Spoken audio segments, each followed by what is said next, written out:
الحمد لله نحمده ونستعينه ونستغفره ونؤمن به ونتوكل عليه ونعوذ بالله من شرور أنفسنا ومن سيئات أعمالنا من يهد الله فلا مضل له ومن يضلل فلا هادي له ونشهد أن لا إله إلا الله وحده لا شريك له ونشهد أن سيدنا ومولانا محمدا عبده ورسوله صلى الله تعالى عليه وعلى آله وأصحابه وبارك وسلم تسليما كثيرا أما بعد فأعوذ بالله من الشيطان الرجيم بسم الله الرحمن الرحيم وقضى ربك ألا تعبدوا إلا إياه وبالوالدين إحسانا إما يبلغن عندك الكبر أحدهما أو كلاهما فلا تقل لهما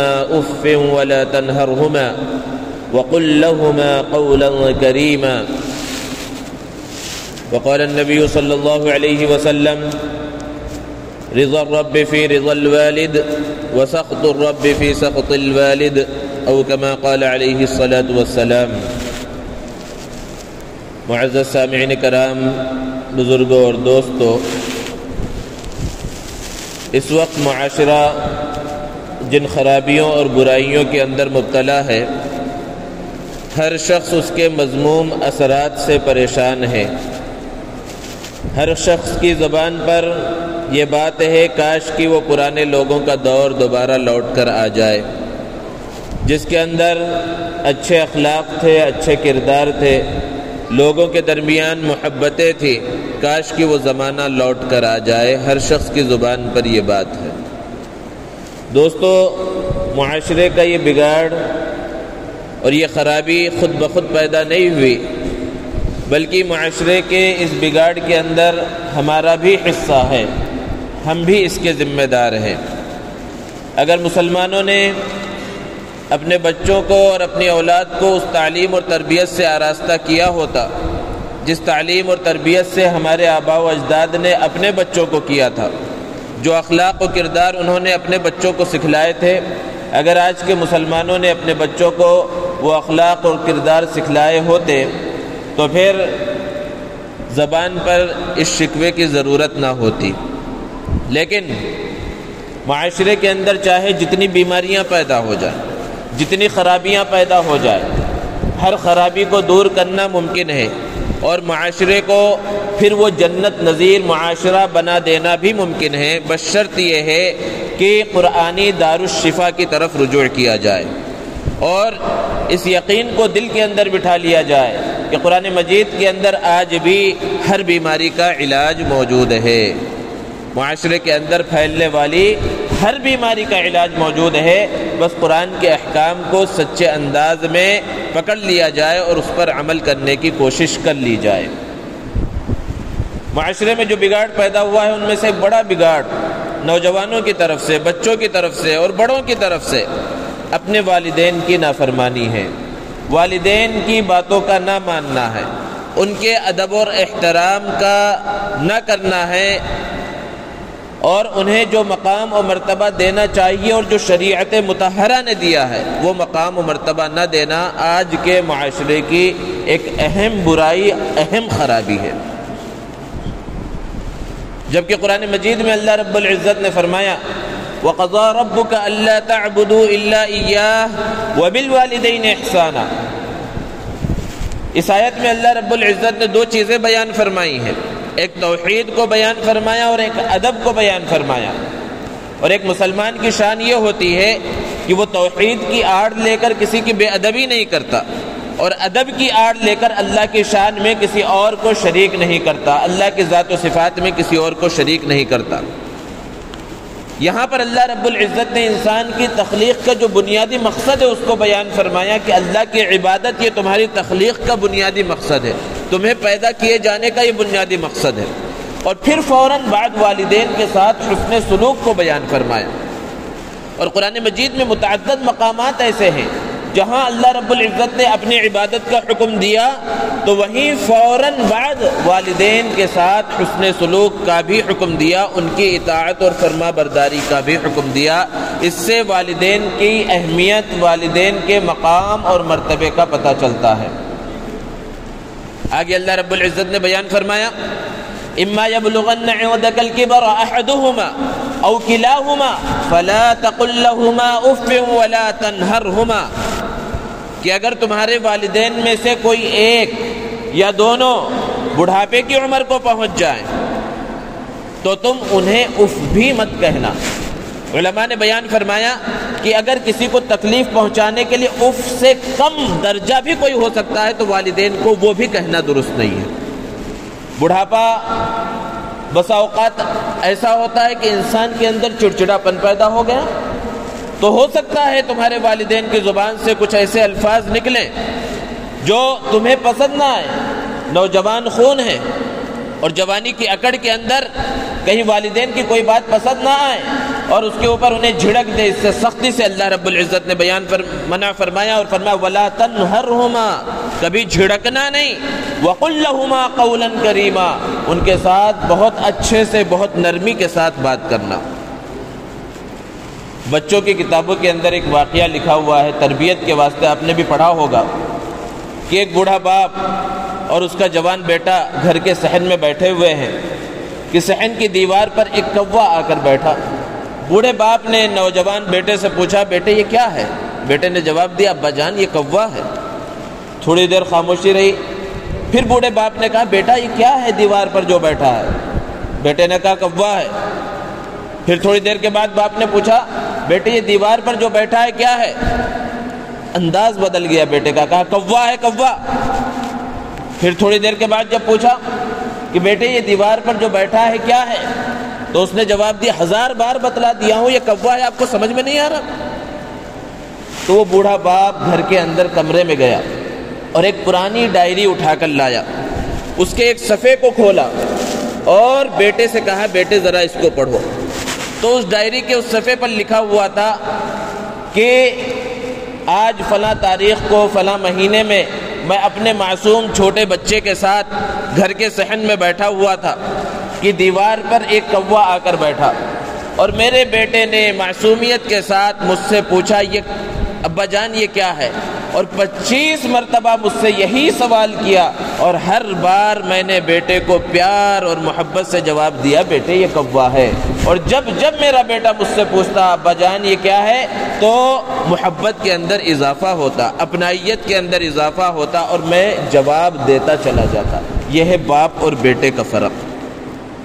تو اسی لیے اللہ رب العزت نے بیان فرمایا کہ کہیں وہ بڑھاپے کی عمر کو پہنچ جائیں اور کوئی بات تمہیں ناپسند آئے تب بھی انہیں جھڑکنا نہیں، اف تک مت کہنا، وَقُلْ لَهُمَا قَوْلًا كَرِيمًا، ان سے نرمی کے ساتھ بات کرنا۔ یہاں تک کہ اللہ نے تو یہ بیان فرما دیا کہ اگر تمہارے والدین کافر ہیں، مشرک ہیں، تب بھی ان کی اطاعت کرنا۔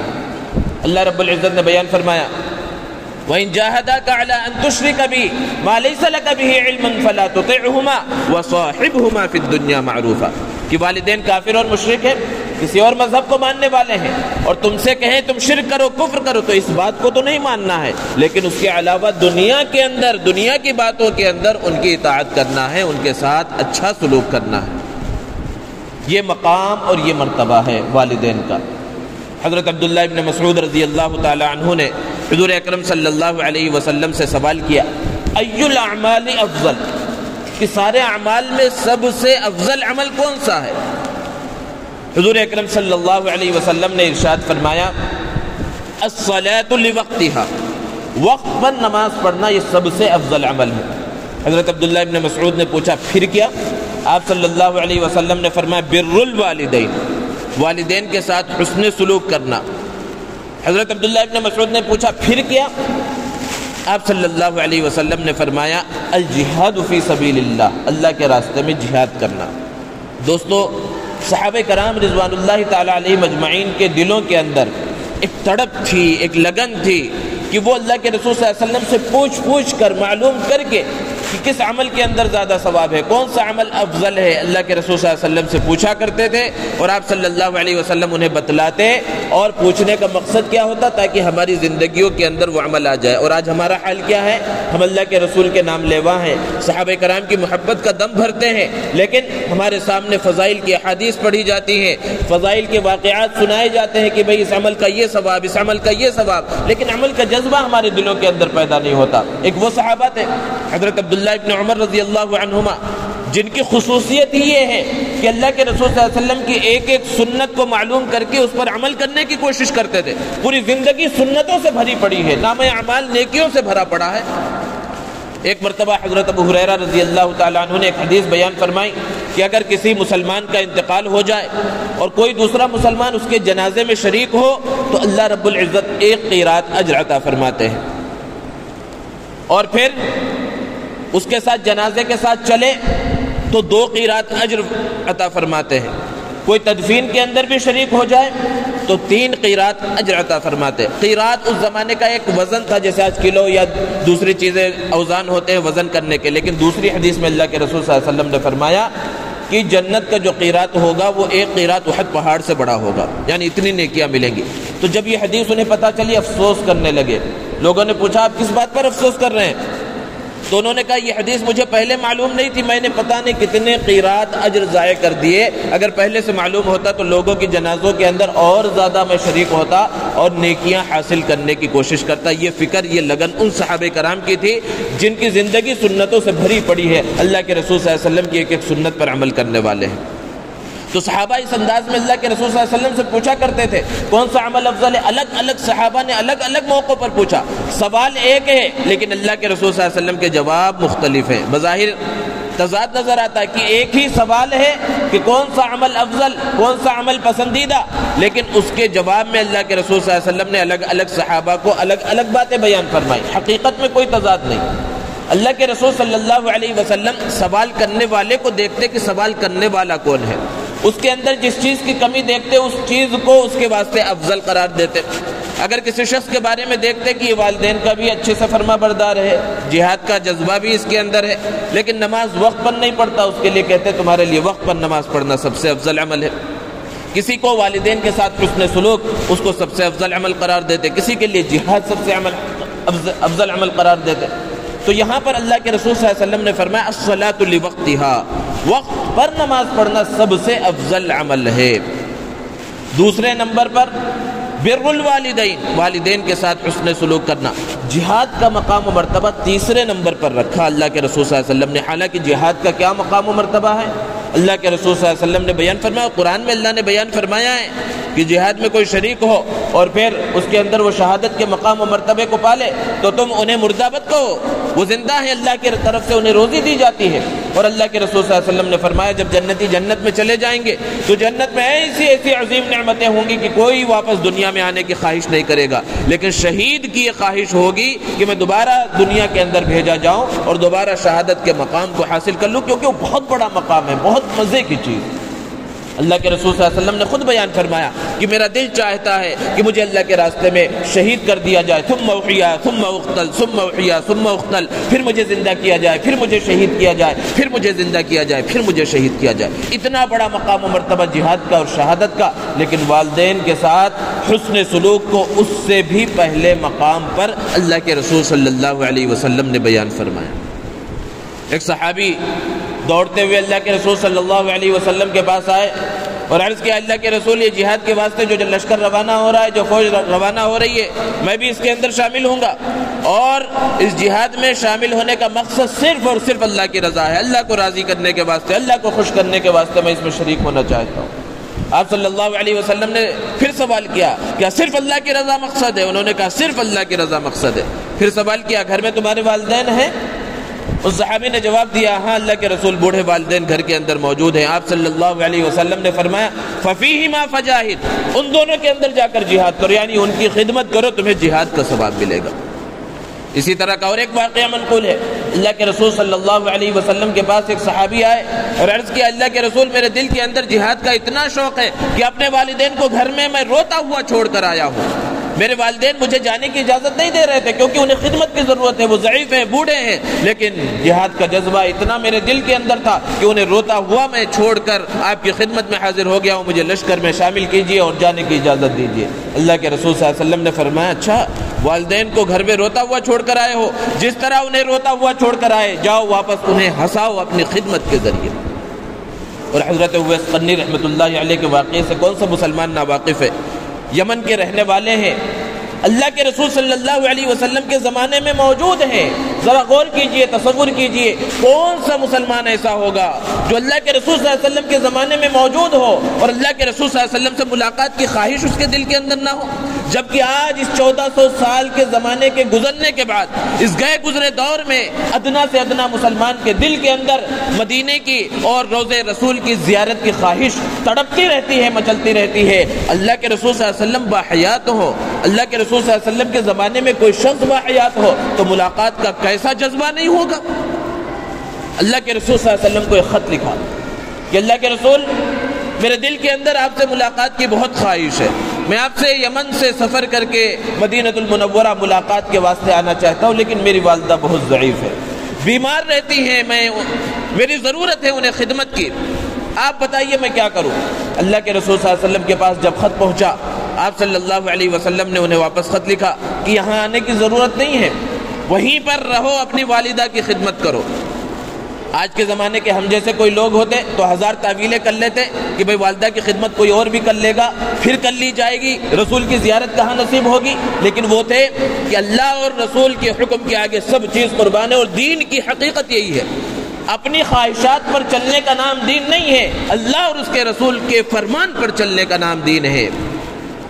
دل کے اندر خواہش ہے کہ میں ہمیشہ صف اول میں نماز پڑھوں گا، تکبیر تحریمہ میری قوت نہیں ہوگی، بہت اچھی چیز ہے اور بڑا مقام و مرتبہ ہے، لیکن حالات کو بھی دیکھنا چاہیے۔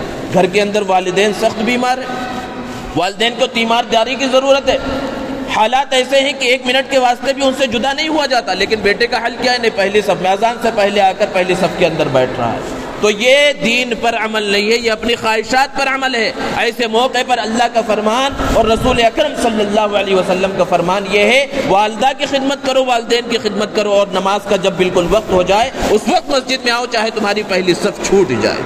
یہ ہے اصل دین۔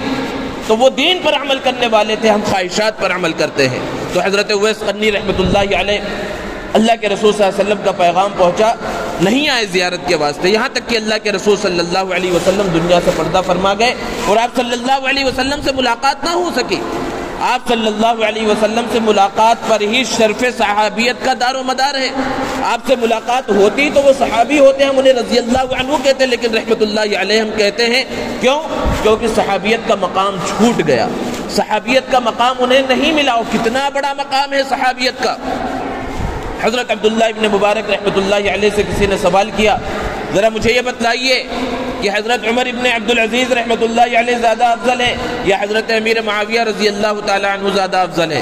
صحابہ میں سے ایسی شخصیت کا انتخاب کیا جن کے بارے میں لوگوں نے طرح طرح کی باتیں مشہور کر رکھی ہیں اور لوگ شک میں مبتلا ہیں کہ انہیں رضی اللہ عنہ کہا جائے یا نہ کہا جائے، جبکہ اللہ کے رسول صلی اللہ علیہ وسلم کی زبان مبارک سے ان کے فضائل منقول ہیں۔ تو صحابہ میں سے ایک ایسی شخصیت کا انتخاب کیا جن کے بارے میں لوگوں نے طرح طرح کی باتیں مشہور کر رکھی ہیں، اور بعد کے لوگوں میں سے ایک عظیم خلیفہ کا نام منتخب کیا، حضرت عمر ابن عبدالعزیز رحمۃ اللہ علیہ۔ بڑے جلیل القدر خلیفہ تھے، ان کے زمانے میں عدل و انصاف بہت پھیلا ہوا تھا، جنہیں عمر ثانی کہا جاتا ہے، سیکنڈ عمر۔ تو حضرت عبداللہ ابن مبارک رحمۃ اللہ علیہ نے جواب دیا، تو مجھ سے یہ پوچھتے ہو کہ عمر ابن عبدالعزیز کا مقام زیادہ ہے یا حضرت امیر معاویہ رضی اللہ عنہ کا مقام زیادہ ہے؟ امیر معاویہ تو چھوڑیے، امیر معاویہ رضی اللہ تعالی عنہ اللہ کے رسول صلی اللہ علیہ وسلم کے ساتھ جب جنگ کے اندر شریک ہوئے تو جس گھوڑے کے اوپر وہ سوار ہوئے، جب وہ گھوڑا دوڑنے لگا تو گھوڑے کے دوڑنے کی وجہ سے جو دھول اڑی اور وہ دھول اڑ کر حضرت امیر معاویہ رضی اللہ تعالیٰ عنہ کے گھوڑے کے ناک کے اندر جا کر بیٹھ گئی، ہزار عمر ابن عبدالعزیز بھی اس دھول کے برابر نہیں ہو سکتے۔ یہ صحابیت کا مقام ہے۔ اور اویس قرنی رحمۃ اللہ علیہ نے اتنے بڑے مقام کو کیوں چھوڑا؟ والدہ کی خدمت کی وجہ سے، اللہ کے رسول صلی اللہ علیہ وسلم کے حکم کی وجہ سے۔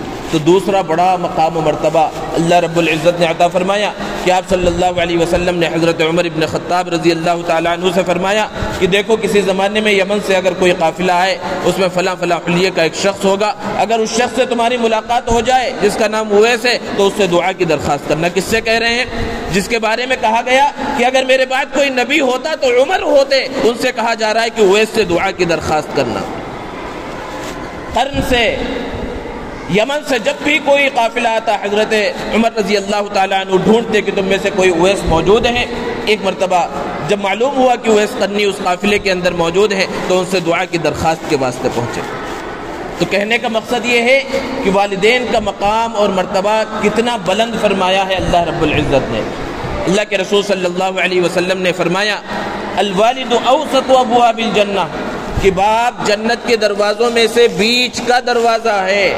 جنت میں داخل ہونا ہوگا تو پھر باپ کی خدمت کرنی ہوگی، تبھی جنت کے دروازے میں داخلہ ملے گا، اور باپ کی خدمت نہیں کی تو وہ جنت کا دروازہ بند ہے۔ ماں کے بارے میں کہا گیا الجنت تحت اقدام الامہات، کہ ماں کے قدموں کے نیچے جنت ہے، یعنی ماں کی خدمت کرو گے تو جنت ملے گی، ماں کی خدمت نہیں تو جنت بھی نہیں۔ اور ماں کا مقام و مرتبہ باپ سے بھی اعلیٰ اور افضل ہے۔ ایک صحابی نے اللہ کے رسول صلی اللہ علیہ وسلم سے سوال کیا کہ میرے حسن سلوک کا سب سے زیادہ مستحق کون ہے؟ آپ صلی اللہ علیہ وسلم نے فرمایا امو کا، تمہاری ماں۔ 3 مرتبہ انہوں نے پوچھا پھر کون؟ آپ نے 3 مرتبہ فرمایا امو کا، تمہاری ماں۔ 4تھی مرتبہ میں ارشاد فرمایا تمہارا باپ۔ تو 3 گنا مقام و مرتبہ ماں کو دیا گیا ہے، کیونکہ وہ حمل کے زمانے میں تکلیف کو، مشقت کو، پریشانی کو برداشت کرتی ہے، اور پھر اس کے بعد تربیت کے اندر پریشانی کو برداشت کرتی ہے، اس لیے ماں کے مقام و مرتبے کو بلند رکھا گیا۔ عزت، احترام، خدمت ماں کی زیادہ ہے، اور دل کے اندر ادب جو ہے وہ باپ کا زیادہ ہونا چاہیے، کیونکہ ایک فطری چیز ہے کہ باپ کے رعب کی وجہ سے، باپ کے ڈر کی وجہ سے، احترام کی وجہ سے بہت سی مرتبہ اولاد اپنے باپ کے سامنے دل کھول کر ساری باتیں نہیں رکھ پاتی، لیکن والدہ کے سامنے ساری باتیں وہ آرام سے بیان کر سکتے ہیں۔ تو ہر ایک کے مقام و مرتبے کو الگ الگ اللہ رب العزت نے رکھا ہے۔ دوستو، والدین کی خدمت کی وجہ سے دنیا میں بھی بڑا مقام و مرتبہ اللہ رب العزت عطا فرماتے ہیں، اور والدین کی اگر نافرمانی کی جائے تو پھر دنیا کے اندر ہی اس کا وبال مل جاتا ہے۔ والدین کی نافرمانی ایک ایسا گناہ ہے کہ آخرت میں تو اس کی سزا ملے گی ہی ملے گی۔ عام طور پر یہ دیکھا گیا ہے کہ دنیا کے اندر ہی اس کی سزا مل جاتی ہے۔ جو لوگ اپنے والدین کی نافرمانی کرتے ہیں عموماً ان کی والدین، ان کی جو اولاد ہوتی ہے وہ نافرمان ہوتی ہے۔ ایک واقعہ کتابوں کے اندر لکھا ہوا ہے، اور آج تو یہ حالات جگہ جگہ پر دیکھنے کو مل رہے ہیں۔ مسلمانوں میں کم ہیں، غیروں میں زیادہ، لیکن مسلمانوں کے اندر بھی یہ وبا آ رہی ہے۔ جگہ جگہ پر اولڈ ایج ہوم بن چکے ہیں کہ والدین بوڑھے ہو گئے تو اب یہ کسی کام کے نہیں ہیں، گھر کے اندر کون ان کی خدمت کرے گا، ایسی جگہوں پر لے جا کر چھوڑ دے رہے ہیں۔ اس سے بڑی بدقسمتی، اس سے بڑی بد نصیبی کیا ہوگی؟ اللہ کے رسول صلی اللہ علیہ وسلم کی اس حدیث مبارکہ کو آپ نے بارہا سنا ہوگا کہ آپ صلی اللہ علیہ وسلم جمعہ کے خطبے کے واسطے تشریف لائے، اور آپ صلی اللہ علیہ وسلم نے منبر کی پہلی سیڑھی پر قدم رکھا تو فرمایا آمین، دوسری سیڑھی پر قدم رکھا تو فرمایا آمین، تیسری سیڑھی پر قدم رکھا تو فرمایا آمین، پھر خطبہ دیا، خطبے سے فارغ ہوئے۔ بعد میں صحابہ نے پوچھا اللہ کے رسول آپ نے ایک ایسا عمل کیا جو پہلے نہیں کیا تھا، وجہ کیا ہے؟ آپ صلی اللہ علیہ وسلم نے فرمایا کہ جب میں نے پہلے سینے پر قدم رکھا تو حضرت جبرائیل علیہ السلام آئے، اور انہوں نے ایک دعا کی۔ دعا کیا تھی؟ وہ بد دعا تھی کہ جو رمضان کا مقدس اور مبارک اور محترم مہینہ پائے اور اس میں اللہ کو منا کر اپنے لیے جنت کا سامان نہ کر لے، وہ ہلاک و برباد ہو۔ میں نے اس پر آمین کہا۔ اور دوسرے سینے پر قدم رکھا تو حضرت جبرائیل علیہ السلام نے یہ دعا کی، بد دعا کی کہ جو اپنے والدین کو بڑھاپے کی عمر میں پائے اور ان کی خدمت کر کے اپنے لیے جنت کا سامان نہ تیار کر لے، وہ ہلاک اور برباد ہو۔ میں نے اس کے اوپر آمین کہا۔ اور تیسرے سینے پر قدم رکھا تو اس وقت حضرت جبرائیل علیہ السلام نے یہ بد دعا کی کہ ہلاک اور برباد ہو جائے وہ شخص جس کے سامنے محمد عربی صلی اللہ علیہ وسلم کا تذکرہ کیا جائے اور وہ اس پر درود نہ پڑھے تو وہ ہلاک اور برباد ہو۔ میں نے اس پر آمین کہا۔ تو اللہ کے رسول صلی اللہ علیہ وسلم نے ایسی سخت ترین وعید بیان فرمائی۔ اب ذرا بتائیے اس دعا کی، بلکہ اس بد دعا کی قبولیت میں کوئی شک ہے؟ دعا کرنے والے سید الملائکہ، اس دعا پر آمین کہنے والے سید الانبیاء والمرسلین ہیں۔ دعا کہاں کی جا رہی ہے؟ مسجد نبوی میں کی جا رہی ہے، منبر رسول پر کی جا رہی ہے۔ اس دعا کی قبولیت میں بھی کوئی شک ہو سکتا ہے؟ پھر حالات کو دیکھیں کیسے حالات ہو گئے کہ بڑھاپے کی عمر کو پہنچ گئے تو والدین اب اپنے والدین کا خیال اولاد کے دل و دماغ کے اندر نہیں رہا، ان سب چیزوں کے اندر پڑ گئے۔ تو کتابوں کے اندر ایک واقعہ لکھا ہوا ہے کہ ایک نوجوان بیٹا اپنے والدین کو گھر سے باہر بھگا رہا تھا، تو اپنے چھوٹے بچے سے کہا کہ یہ کمبل انہیں لے جا کر دے دو، تو بیٹا اس کمبل کو آدھا کرنے لگا کہ آدھا ہی دے۔ تو باپ نے پوچھا بھائی آدھا کیوں کاٹ رہے ہو؟ تو اس نے کہا جب میں بڑا ہو جاؤں گا اور آپ کو باہر نکالوں گا تو یہ آدھا کمبل اس وقت کام آئے گا۔ تو یہی حقیقت ہے، اولاد جو دیکھتی ہے وہی سیکھتی ہے، اسی انداز میں وہ عمل کرتی ہے، اس لیے ان سب چیزوں سے بچنے کی ضرورت ہے اور والدین کے ادب اور احترام کرنے کی ضرورت ہے۔ اللہ کے رسول صلی اللہ علیہ وسلم نے ایک واقعہ بارہا بیان کیا، بنی اسرائیل کا جریج راہب کا واقعہ بخاری شریف کے اندر بھی منقول ہے کہ بہت بڑا عبادت گزار تھا اور اپنی عبادت گاہ شہر سے باہر ایک جگہ پر بنا رکھی تھی تاکہ لوگوں سے زیادہ ملنا جلنا نہ ہو اور خوب منہمک ہو کر اللہ کی عبادت کرے، اور وہ عبادت میں عبادت گاہ میں لگے رہتے۔ ان کی والدہ کبھی کچھ کام کے واسطے پکارتی یا جریج یا جریج، اور ان کی طرف سے کوئی جواب نہیں آتا، حالانکہ آواز آتی یہ سوچ کر کہ اگر والدہ کا جواب دوں گا تو کچھ کام لگائیں گے اور اس وقت میں اللہ کی عبادت سے میں محروم ہو جاؤں گا، اس لیے وہ عبادت میں لگے رہتے، والدہ کی پکار کا جواب نہ دیتے۔ ان کی والدہ کی زبان سے ایک مرتبہ یہ بد دعا نکلی کہ اللہ تجھے اس وقت تک موت نہ دے جب تک تو کسی زانیہ کا منہ نہ دیکھ لے۔ اب ادھر قریب کے علاقے میں ایک فاحشہ عورت تھی جس کا ایک آدمی کے ساتھ غلط تعلق تھا، اس سے وہ حاملہ ہو گئی اور بچہ پیدا ہو گیا۔ اب لوگوں نے پوچھنا شروع کیا کہ یہ بچہ کس کا ہے، تو اپنے عاشق کو بچانے کے واسطے، کیونکہ شادی ہوئی نہیں تھی، عاشق کو بچانے کے واسطے جریج راہب کا نام لے لیا، اس عبادت گزار کا نام لے لیا کہ اس بچے کا باپ یہ ہے۔ اب لوگوں نے اس عبادت گاہ کے اوپر دھاوا بول دیا، سارے لوگ جمع ہو گئے، حالانکہ اس کی کوئی غلطی نہیں، وہ عبادت گزار ہے، مستقل عبادت میں لگا ہوا ہے، اور لوگوں نے گھیر لیا اور پوچھا کہ یہ لڑکی یہ الزام لگا رہی ہے، تم کیا کہتے ہو؟ تو اس وقت اس جریج راہب نے کہا میں کچھ نہیں کہوں گا، جو کہوں گا یہ بچہ ہی کہے گا۔ تو اس بچے نے ماں کی گود کے اندر بات کی اور اپنے اصلی باپ کا نام بتلایا، تو اس وقت وہ الزام سے بچ سکا۔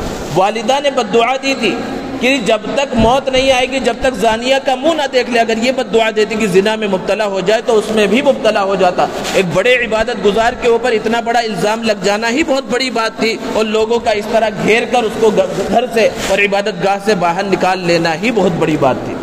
اس لیے والدین کی دعاؤں کا بھی اثر ہوتا ہے اور والدین کی بد دعاؤں کا بھی بہت زیادہ اثر ہوتا ہے۔ بہت سے والدین ہیں جو اپنی اولاد کو یوں ہی بد دعائیں دیتے رہتے ہیں، طرح طرح کی بد دعائیں، کون سی قبولیت کی گھڑی ہو اور اللہ رب العزت قبول فرما لے کچھ کہا نہیں جا سکتا۔ اس لیے والدین کو بھی اس بات کا خیال رکھنا چاہیے کہ اپنی اولاد کو بد دعائیں دینے سے بچیں۔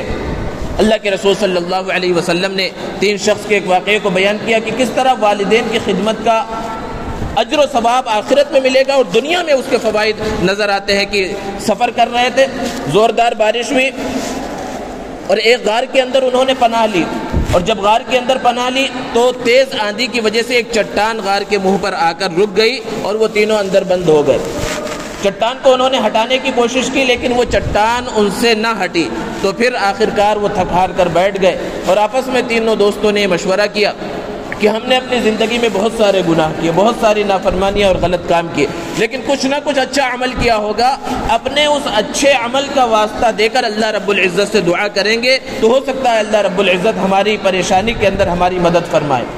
تو تینوں نے اپنی اپنی جو نیک اعمال تھے ان نیک اعمال کا واسطہ دے کر اللہ رب العزت سے دعا کی۔ تفصیل کا موقع نہیں ہے، 2 لوگوں نے الگ الگ دعا کی، اس میں سے ایک شخص نے یہ دعا کی کہ اللہ تو جانتا ہے کہ میں بکریاں چراتا تھا دن میں، اور بکریاں چراتے چراتے کبھی کبھی دور بھی نکل جاتا تھا، اور بکریاں چرا کر جب واپس آتا تو دودھ نکالتا بکریوں کا اور سب سے پہلے اپنی والدہ کو پلاتا، پھر اپنے معصوم بچوں کو میں پلاتا۔ ایک مرتبہ میں بکریاں چراتے چراتے بہت دور نکل گیا اور واپسی میں مجھے دیر ہو گئی، اور جب واپس گھر پہنچا تو میری والدہ سو چکی تھی۔ میں نے بکریوں کا دودھ نکالا اور والدہ کے سرہانے کھڑا ہو گیا میرے بچے بھوک سے تڑپ رہے تھے، لیکن میری غیرت نے گوارا نہیں کیا کہ اپنی والدہ سے پہلے اپنے بچوں کو دودھ پلاؤں۔ میں اسی طرح رات بھر دودھ کا پیالہ لے کر اپنی والدہ کے سرانے کھڑا رہا۔ جب وہ صبح میں بیدار ہوئی تو میں نے انہیں دودھ پلایا، بعد میں اپنے بچوں کا پیٹ بھرا۔ اللہ رب العزت اگر یہ عمل میں نے خالص تیری رضا کے واسطے کیا ہے تو اس چٹان کو ہٹا دے۔ اللہ رب العزت نے ان تینوں کی دعاؤں کو قبول کیا اور اس چٹان کو ہٹا دیا۔ تو دنیا کے اندر تکلیفیں، پریشانیاں اور مصیبتیں والدین کی خدمت کی وجہ سے ختم ہو جاتی ہیں۔ اس لیے ضرورت اس بات کی ہے کہ نوجوان اپنے والدین کی خدمت کریں۔ اب اگر کسی کے والدین دنیا سے روانہ ہو چکے، وہ دنیا سے جا چکے ہیں اور ان کی زندگی کے اندر خوب خدمت کی ہے تو اللہ رب العزت اس کا اجر اور بدلہ عطا فرمائے گا۔